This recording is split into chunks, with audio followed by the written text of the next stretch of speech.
Dans la dernière capsule s'intitulait Le séparatisme albertain, une occasion ratée. On peut trouver ça sur la chaîne YouTube de vigile.québec. Et peux-tu nous résumer un peu qu'est-ce que tu disais là-dedans? Oui, bon, là-dedans, ce que je faisais un peu l'historique de comment les provinces pétrolières se sont confrontées avec Ottawa au travers le temps. Ça a duré assez longtemps. Et puis, ils ont fait apparaître une menace à l'unité canadienne. Ils ont envoyé ça dans l'air, etc. Puis, petit à petit, le Parti libéral s'est ajusté à cette menace-là. Ils n'ont pas relevé le gant. Et puis, donc, il y avait ça qui, disons, empêcher le Parti libéral, entre autres dans la campagne électorale de 2008, avec Stéphane Dion, qui était chef à ce moment-là, était à la direction du Parti libéral et qui avait un programme vert très ambitieux, mais il a dû l'avaler à cause de l'Alberta, la Saskatchewan, qui sont venus à l'avant pour dire « Gare, tu joues avec l'unité du pays ». Bon, voilà. Ça, c'était... Et là, le Parti libéral, il s'est calmé, ils n'ont pas relevé le gant, comme je disais. Et puis, ce qui s'est ajouté avec le temps, c'est, dernièrement, quand le Parti conservateur uni de l'Alberta a pris le pouvoir, il a pris le pouvoir avec une pièce maîtresse de son programme qui était faire un référendum sur la péréquation et pour l'utiliser comme levier face à Ottawa ou face au Québec. Pour résumer la proposition, c'est pipeline contre péréquation. Okay? S'ils voyaient le Québec être ouvert au pipeline, bien, à ce moment-là, ils oubliaient leur référendum sur la péréquation. Et cette menace-là était dirigée aussi vers Ottawa. Et là, il semble bien que cette menace-là, Trudeau, disons que le rapport de force que Kenney a réalisé avec ça, c'était déterminant. On a vu, on va en parler, comment Trudeau il a négocié quelque chose qui n'est pas public, mais qu'on le sait, on voit les effets, à l'effet que pour Trudeau, il n'était pas question que on fasse apparaître une ronde constitutionnelle. Bon, il est assez...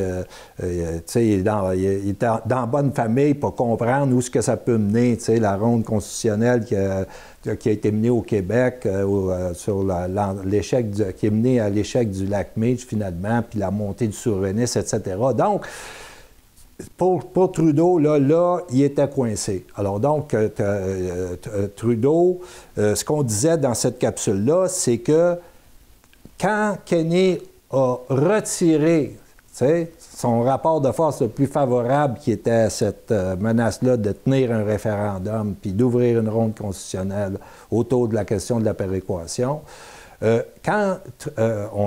c'était ça qu'on disait dans la capsule, c'est que quand Kenney enlève ça, et c'est qu'il devait avoir eu un gain à quelque part. Trudeau a dû céder, OK? Alors donc, là, ce qu'on va voir, c'est qu'est-ce que Trudeau a cédé? Et puis, c'est quand même, tu sais, suite à l'annonce de la composition de son cabinet, OK? Là, on a vu que les ministres qui sont en lien avec les intérêts énergétiques de l'Alberta, la Saskatchewan, donc les provinces pétrolières, ces ministres-là, ils ont été nommés, on pourrait dire, par Jason. Hein? On pourrait dire Jason Kenney. Il n'y a pas un. D'abord, on va y revenir, celui qui se profilait comme le ministre de l'Environnement, en tout cas, qui était présenté comme tel dans les campagnes électorales, là, puis aussi par les groupes environnementalistes. Ouais, lui, Guilbeault, lui, c'est toute la crédibilité que le Canada de Trudeau, c'est un pays vert quand même. C'est un pays vert, puis c'est crédible, je vous le dis. Là, bref, il n'était pas là, OK? On va en parler un peu plus loin à la fin. Il n'était pas là. Puis là, il y a la ministre Freeland, qui a été nommée aux affaires intergouvernementales canadiennes. Elle était aux affaires extérieures avant. Elle a eu des gros dossiers, tout ça. Donc, on voit que pour lui, là, il fallait qu'il mette une très grosse pointure pour contrôler cette grogne-là dans l'Ouest qui montait puis qui risquait de s'en aller dans une dynamique qui était devenue incontrôlable. Là, OK? Donc, ça. Et puis, il y a la ministre des Ressources qui est allée en Alberta tout de suite. On voit que c'est tout de suite, la préoccupation, c'est tout de suite. Elle est allée là pour dire, inquiétez-vous pas, parce que dans le dernier gouvernement Trudeau, il avait passé 2 lois, cette fameuse loi-là, C-48, qui limite le passage des bateaux sur la côte ouest, donc limite les capacités de sortir le pétrole, et la loi C-69 sur une réglementation pour sur l'environnement concernant les projets à venir. Donc, qu'en Alberta, on qualifiait de pipeline killer. OK? Donc, là, ils sont obligés de revoir ça. Est-ce qu'ils vont réécrire la loi? Est-ce qu'ils vont l'ajuster? Mais je pense qu'on l'avait évoqué dans la capsule à l'effet que ils vont se calmer avec ça. Ils vont se calmer avec ça. Donc, on voit tous les ajustements. Puis, le premier signe, en réalité, le premier signe qui est arrivé qu'il y a quelque chose qui se passait, c'était avant la nomination de son cabinet. On a vu qu'il y avait eu un échange entre Ottawa et la Colombie-Britannique, le premier ministre, Horgan. Et là, lui, pour juste rappeler aux gens comment c'était un signe fort, puis il a passé, puis on ne l'a pas vu, parce que finalement, c'est juste des informations en anglais, puis les gens ici, ils ne comprennent pas la portée de ça, là. C'est que le premier ministre, lui a été élu, Horgan, OK, chef du NPD. Il a été élu, gouvernement du NPD, mais minoritaire. Et il y a 3 députés verts qui sont venus appuyer son gouvernement, donc cette coalition-là. Et lui, il avait été élu pourquoi? Il avait été élu parce que le pipeline, le parti qui était au pouvoir avant lui, c'était le Parti libéral de Christy Clark, puis elle avait fini par négocier le passage du pipeline Trans Mountain, là, et puis en contrepartie, elle avait posé des conditions, dont une condition qui est assez incroyable, c'est celle de collecter un droit de passage, finalement. C'est incroyable, là. Fait que mais la manière que ça avait été monté, ça passait au travers une fondation, donc parce que là, c'était trop évident. Et puis, quand c'est arrivé ça, le Globe and Mail, il a dit, hey, carrément, ils ont dit, c'est de l'extorsion. Ça portait sur un montant de 25 à 50 millions par année, quand même, OK? Mais là, elle se fait battre aux élections. Donc, là, Horgan, NPD, avec les Verts, ils arrivent, puis les autres, c'est pas question, on va prendre tous les moyens pour bloquer ça. Fait que là, ils sont dans cette position-là, là, tranchés, puis là, dans cette fameuse rencontre-là, début de novembre, là, il sort de là, Horgan disait, hey, faut penser que faut aider l'économie de l'Alberta, puis là, c'est incroyable qu'il change carrément de position comme celle-là. Alors là, on cherche c'est quoi le deal, OK? Parce que là, Ottawa avait annoncé, sa première annonce du gouvernement, dès la prise du pouvoir, Trans Mountain, le pipeline, va passer en Colombie-Britannique. Fait que lui, il a reçu le signal. Puis là, dans ce dealing-là, le marchandage, il est arrivé avec... il dit, oui, justement, si vous voulez être sérieux, Ottawa, là, on a une facture de 750 millions concernant les feux de forêt. Les feux de forêt, c'est ça. Puis que, bon, là-dedans, il y a le fédéral qui doit intervenir à un moment donné, c'est un désastre naturel. Bon, OK? Autre chose, ils reçoivent un cadeau, c'est une espèce de convention internationale sur l'équité entre les sexes. Je ne sais pas trop c'est quoi le thème, mais c'est quand même gros, là. 6 000 délégués. 6 000 délégués, 160 pays, on voit que c'est des retombées économiques très importantes. On s'imagine que ce pas tous des pays d'Asie, donc ils vont venir d'Europe, etc., puis ils vont avoir à traverser le continent quand même, là. Et ça, donc tu vois que c'est une série sur le Sunday. Il s'est passé quelque chose. Son changement de position s'explique parce que Ottawa dit « OK, c'est 150 millions, OK, OK, OK ». Puis, ça nous amène à le fait que quand tu arrives avec ce rapport de force-là, OK, de savoir une ronde constitutionnelle, là, ça fait réagir fort à Ottawa. Tu sais, Trudeau, là, il a été traumatisé par ça. OK? Et donc, là, dans les échanges, il y a une révision de la loi C-48. Et là, il est tout. Là, il est culotte à terre. Là, tu comprends-tu? Il est prêt à beaucoup de choses. Il y a aussi une révision en tout cas, c'est une comptabilité fédérale provinciale où ce que finalement l'Alberta a un manque à gagner d'1,7 milliard. Tu comprends? C'est ça. On s'imagine que ça ne résistera pas beaucoup à Ottawa, là, tu sais? C'est ça. Fait que on est dans ce contexte-là. Et puis, sur la péréquation, nous, en réalité, notre capsule, c'était pour illustrer le fait que, à partir du moment où Jason Kenney amène l'idée de référendum, péréquation, on vise le Québec, OK?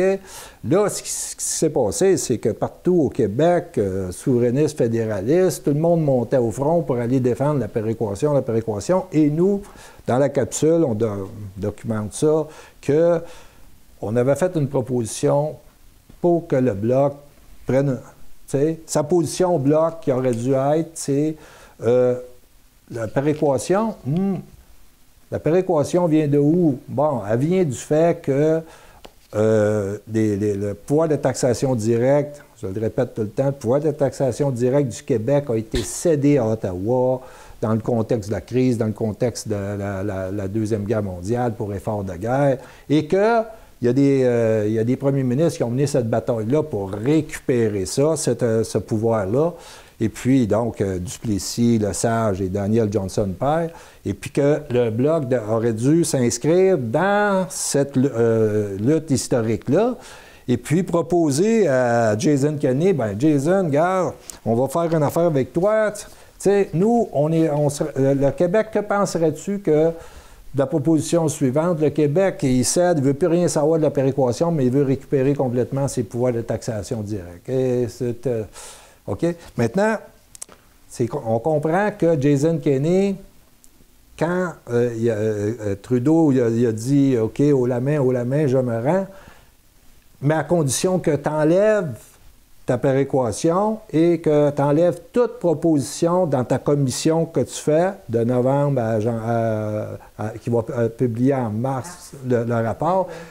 Tu ne parles jamais d'une proposition qui met en cause une ronde constitutionnelle. OK? Donc, on comprend que, on l'a dit dans la dernière capsule, c'était clair que s'il enlève ça de là, c'est son levier. Pourquoi qu'il l'enlèverait s'il n'y a rien eu? Voyons. Fait que donc, là, à ce moment-là, le monde peut se dire, regarde, oui, mais la proposition du Bloc à ce moment-là, elle serait devenue caduque. OK? Elle serait devenue caduque. Il y aurait eu de l'air fou, il aurait dit, regarde, tu proposes une affaire, mais il l'a retiré. Bien, c'était pas caduque du tout, parce que là, le Bloc pouvait dire, on a collé leur bluff, puis ils ont couché leur carte. Fait que, alors que tout le monde essaie de défendre la péréquation au Québec, le Bloc est au front, puis il gagne. C'est ça la perception, là, au point de vue médiatique. Tu comprends? Là, il était au centre du jeu. Alors que dans la capsule, on dit quand il a rencontré Trudeau, je parle de Blanchet, le chef du Bloc, il est sorti de là et il a fait une déclaration qui est contraire aux intérêts du Québec et de la cause. C'est notre point de vue. Parce que là, il a dit, eux autres, avec leur commission puis leur agenda de l'Alberta, ils veulent se constituer en État. S'ils veulent faire un État indépendant vert, on va les aider. Mais s'ils veulent faire un État indépendant pétrolier, on ne veut rien savoir de ça. OK? Alors que s'ils faisaient un État, si c'était ça la suite de l'histoire, ça voudrait dire que la Constitution de 82 a sauté, puis donc, si elle a sauté, bien, le Québec a une chance de sortir de là d'une façon quelconque. OK? Alors donc, c'est ça qu'il n'a pas compris, mais il aurait enregistré une victoire. Le pouvoir de taxation directe, tu parles souvent de ça. Ça consiste en quoi? Bien, ça, c'est d'abord les impôts sur les entreprises, sur les particuliers et les droits de succession. Alors, ça représente pour Ottawa, ça c'est une information qu'on a eue, c'est une étude qui a été faite dans le cadre du 150e du Canada, là. Et puis, c'est en 2017.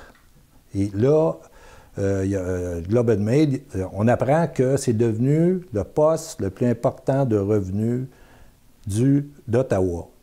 Et à partir de là, le poste de dépense le plus important, c'est devenu finalement les politiques sociales, c'est-à-dire les juridictions des provinces. Alors, c'est à partir de ce pouvoir de dépenser-là qu'ils ont obtenu en arrachant les impôts directs qu'ils ont transformé, ils ont centralisé le Canada à partir du levier fiscal. Alors, c'est important. Si tu y enlèves ça, là, il y a des choses qui se défont, là, OK? Et ce pouvoir-là, qu'ils ont remplacé par la péréquation, c'est devenu comme le ciment de la fédération. Fait que, pourquoi tu te bats pour la garder, là? Tu sais, t'es souverainiste, c'est ça le problème, OK? Donc, c'est très important. C'est le cœur, c'est le nerf de la guerre, tu sais. Hein? L'argent, c'est le nerf de la guerre. Alors, donc, on est sur le nerf de la guerre avec ça. Et puis, c'est des choses que les premiers ministres, à une autre époque, savaient très bien, puis qui s'est perdu. Puis, on dit dans notre capsule que c'est parce que ceux qui dirigent le trafic politique, si on veut utiliser cette expression-là, ceux qui mènent le jeu politique, c'est des gens qui n'ont pas de culture historique sur ces statuts-là. Ils ne savent même pas, là. OK? C'est comme ils l'ont oublié. On est au pays de « je me souviens de rien », là, avec cette histoire-là. Alors, c'est ça. C'est très important. Donc, le Bloc, ce qu'on disait, c'est qu'il y avait une chance de se placer au centre du jeu. C'est sûr que, dans un point de presse, mettons, par inadvertance, tu sais, M. Blanchet, il aurait lâché cette phrase-là à Jason Kenney. Regarde, on veut-tu faire l'échange? Ça aurait fait de... On laisse la péréquation. Ouais. Le lendemain, là, il y aurait eu un paquet de journalistes. Ah, what, là. Puis là, il aurait pu faire la pédagogie de ça, etc. Puis se placer au centre du jeu. C'est ça qui est important. Le Bloc avait une raison d'être. Ben oui, ça, c'était la raison d'être du Bloc. Il aurait dit. Puis en plus, au moment où Jason Kenney la retire de la table, il dit ben, regarde, on le met à sa place. C'est à ça que ça sert le Bloc. Et c'est deux provinces qui récupèrent le pouvoir de taxation directe, peut-être. Ouais, mais, sinon trois. Ben oui, puis l'argument pour eux autres, l'Alberta, dit, gars, pourquoi vous récupérez pas votre pouvoir de taxation directe quand vous dites que vous faites avoir de 20 milliards par année par Ottawa? Alors donc, tu comprends, ça rajoutait à l'argumentaire, puis là, ça plaçait l'autre dans une position de... Tu comprends? Ouais, mais je suis Canadien, tu sais, parce que c'est ça qu'il a dit aussi, il fait partie du deal. Jason Kenney avec Trudeau, c'est qu'après ça, il a dit « Je suis un patriote canadien ». Il doit y avoir eu des affaires sans table pour qu'il dise ça. OK? On s'entend. Mais la mauvaise stratégie du Bloc de couper les ponts, c'est brûler les ponts, c'est notre expression dans notre capsule, brûler les ponts avec des alliés qui sont des alliés objectifs, parce qu'il aurait pu l'amener dans « OK, tu vas avoir de l'autonomie, gars, on va t'en donner de l'autonomie, on est avec toi et on est dans ton camp, on n'est pas dans le camp de Trudeau. » Alors que quand il est sorti de sa rencontre avec Trudeau, il avait coupé les ponts, puis il était dans le camp de Trudeau, c'était clair. Puis c'était ça que... Trudeau n'était pas dans son camp. Là. Mais non, parce que lui, Trudeau, il était déjà dans le camp de l'Alberta, puis on le voit, là. Tu comprends-tu? On le voit qu'il cède tout à l'Alberta, puis que le Canada, c'est vraiment un État pétrolier, puis faut arrêter de dormir, là, tu sais. Donc, puis l'idée que le Bloc a le dicté à l'Alberta, c'est comment il devrait défendre ses intérêts. Il ne voudrait pas que l'Alberta vienne nous dicter, nous, comment défendre nos intérêts face au passage d'un pipeline Énergie-Est, entre autres. Tu comprends? Alors donc, le Bloc, il s'est mis sur une position que c'est basé un peu sur la géographie. Eux autres, la géographie leur donne de l'énergie sale, et puis nous, on a de l'énergie propre. Puis lui, il veut accentuer cette différence-là. OK? Pour montrer que... Puis en même temps, amener les gens dans le mouvement vert. Vous dites, gars, venez-vous-en avec nous autres, gars, la bataille, c'est celle-là. Là. OK? La péréquation est verte, puis on le charge à l'Alberta. Ben, c'est parce que la péréquation verte, c'est une proposition pour une campagne électorale, tu sais. Puis ça a été utile pour aller chercher des sièges. Mais parce que tout le monde était sur le thème de progressiste, vert. Tout le monde était vert, c'était épouvantable. Il y avait juste Scheer qui n'était pas vert, tu sais. Ouais. Lui, il était plutôt mauve à la fin. Okay. C'est ça. Alors donc, le Bloc, pour nous, en tout cas, il rate une occasion. OK? Il rate une occasion avec l'histoire de la péréquation. La péréquation qui est au centre d'un basculement complet, d'un réajustement du gouvernement Trudeau sur la ligne des intérêts des provinces pétrolières. Là, c'est très, très clair. Il y a du monde qui cherche à comprendre un peu qu'est-ce qui se passe, comment ça va se jouer. Mais quand ils ont sorti les ministres, dont Freeland, sa mission, c'était de rétablir le défi. Il y a un défi à l'unité canadienne, OK? Oui. Donc, personne n'avait vu dans la campagne électorale, sauf que nous, on avait fait des capsules auparavant là-dessus pour établir exactement le contexte. Puis bon, c'est ça, les lignes de force, parce que c'est des gros intérêts. Et puis donc, ça se confronte, et puis voilà. Et puis, Ottawa s'ajuste à cette réalité-là. Ça fait que... du côté du Québec, les ponts ont brûlé. Qu'est-ce qui arrive? Bien, c'est du côté du Québec, c'est ça. Parce que là, le Bloc s'est exclu du jeu avec sa prise de position drastique, clivante, qui a été dénoncée dans l'Alberta. Et puis donc, là... le Québec, lui, c'est le go. Il défend les intérêts du Québec. Et puis là, il y a le ministre Girard qui a écrit une lettre ouverte aux gens de l'Ouest, Alberta, Saskatchewan, tu sais. Puis très conciliante, puis qui dit qu'il comprend qu'eux ont des intérêts. Parce que c'est ça. Il faut comprendre que celui que tu as devant toi, il a des intérêts. Il faut que tu les comprennes, puis il faut qu'il sache que toi, tu comprends ses intérêts. Il peut y avoir une différence, mais au moins tu comprends ses intérêts. Parce que si tu nies complètement ses intérêts, ça commence mal à bâtir des ponts, là. OK? Donc, ils vont faire ça, ils vont publier cette lettre-là. Elle a été très bien reçue. Les éditorialistes puis les commentateurs dans l'Ouest, ils ont dit « Ouais, OK, il est conciliant, il est respectueux, tout ça, mais il n'a pas amené Énergie-Est. » Mais il a dit qu'il allait les appuyer dans leurs demandes pour les ajustements concernant les demandes financières à Ottawa. Puis là-dessus, il y a 1,7 milliard dans la balance, OK?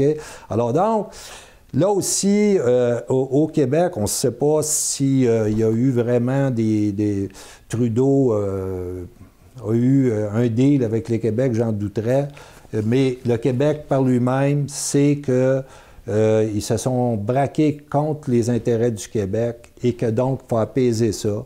Et puis, il rappelle que Gérard, la bonne argument sur Énergie S, en réalité, il en parle un peu, il dit, il n'y a pas de projet. Il n'y a pas de projet à sa table. Il n'y en a pas. Alors, mais il dit, le projet qu'il y a à sa table, c'est le gazoduc, puis c'est un gros projet, c'est 14 milliards, etc. Bon, ben, il dit, gars, c'est ça. Il rappelle que, bon, du pétrole albertain, on en consomme, c'est la moitié de notre consommation depuis qu'on veut renverser le pipeline 9B, etc.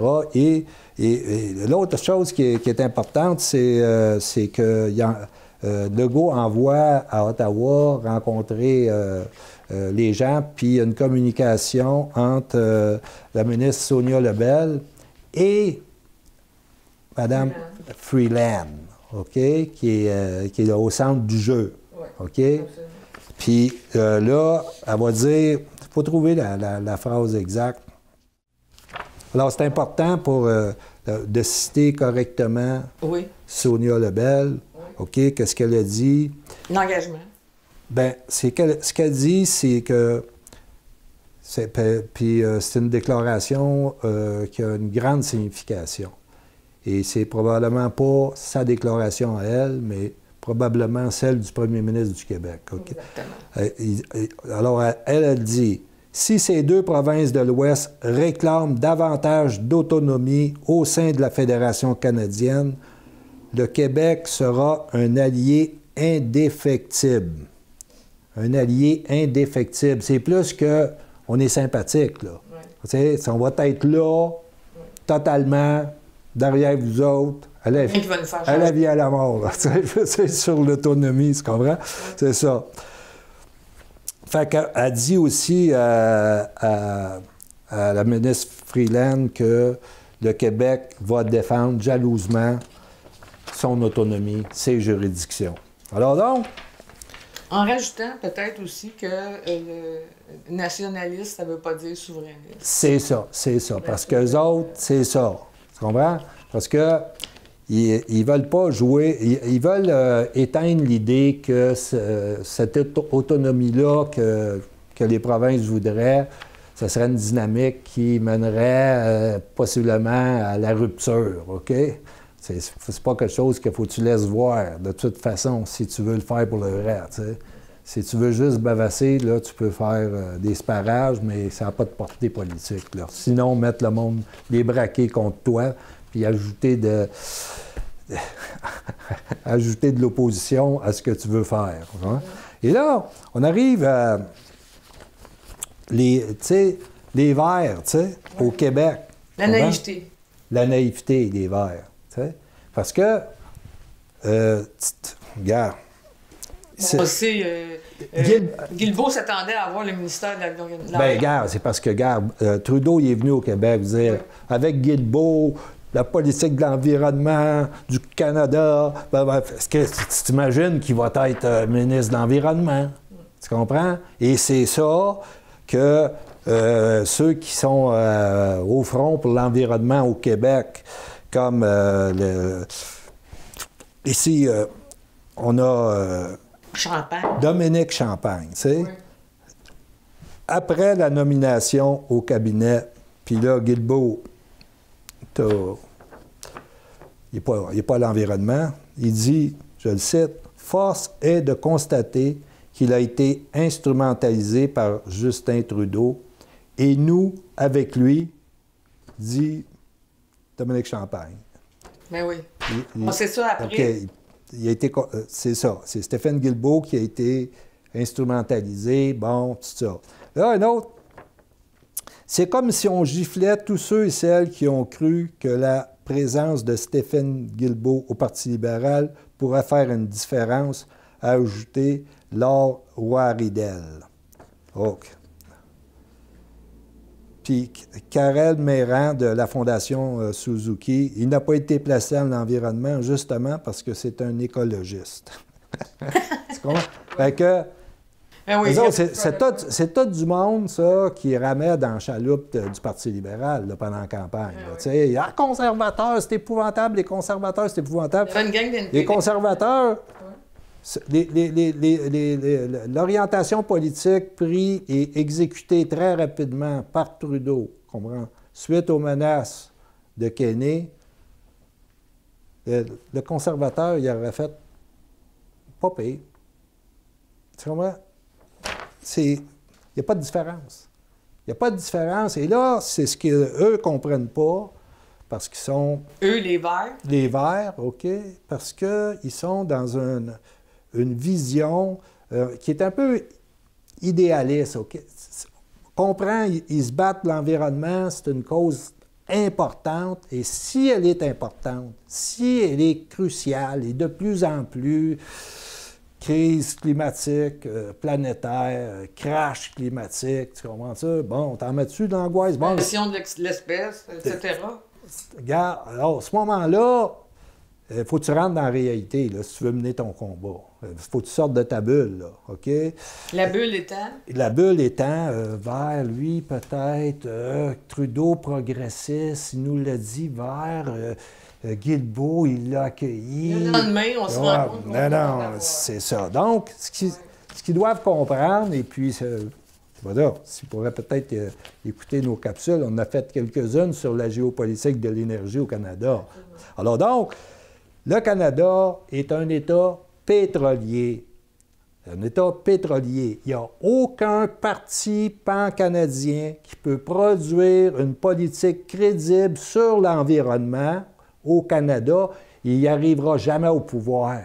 OK? C'est juste pour te souvenir, quand il y a eu une montée du NPD, là, que, c'était peut-être possible le pouvoir, tu sais, bien, c'était Mulcair qui était chef, et qu'est-ce qu'il a dit d'Énergie-S? Très bon projet, c'est un win-win. Regarde, là, il était plus vert, là, tu sais, il était goudronné, là, rapidement, là, tu sais. Fait que, gars, c'est sûr que ça n'existera pas. OK? Par contre, ceux qui sont dans ces groupes-là, au Québec, ce qu'ils doivent comprendre, c'est que c'est au Québec qu'on peut, à partir des assises de l'État du Québec, puis le cadeau de la géographie, l'énergie propre, qu'on peut bâtir une politique très ambitieuse dans le domaine de l'environnement. Très ambitieuse, OK?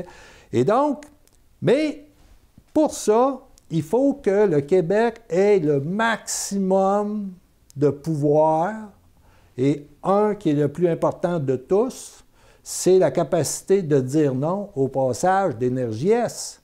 Et là, c'est là qu'ils vont s'aligner peut-être, et là, ça c'est une chose qui a été dite entre Trudeau et Jason Kenney, c'est Énergie-S, OK? Énergie-S.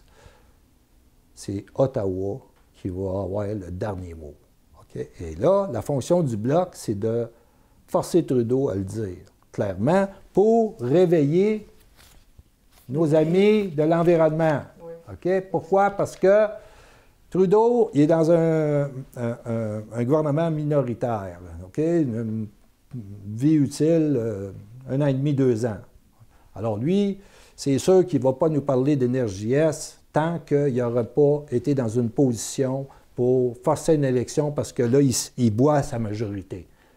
À partir du moment où il va arriver avec sa majorité, puis en plus avec une majorité de députés libéraux ici au Québec, OK, il va avoir la légitimité de dire, gars, pareil comme son père, tel fils. Ça, c'est certain, ça, c'est conclu avec Jason Kenney. Puis, en plus, fort probablement, la recette, c'est que pourquoi que Énergie-S, à un moment donné, est abandonné, c'est que l'entreprise est rendue à 1 milliard d'investissement.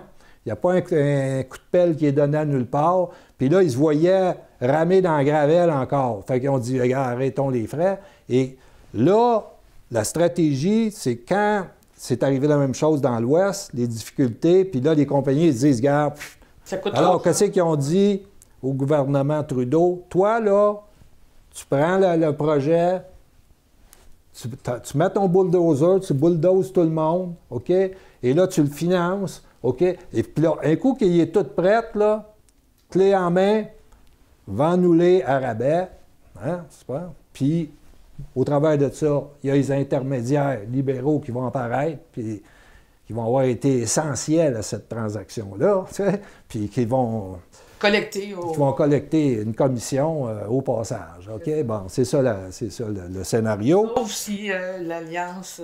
Ouais, mais là, on s'approcherait, tu sais, Énergie S, il faut le faire apparaître. Oui. Il faut le faire apparaître.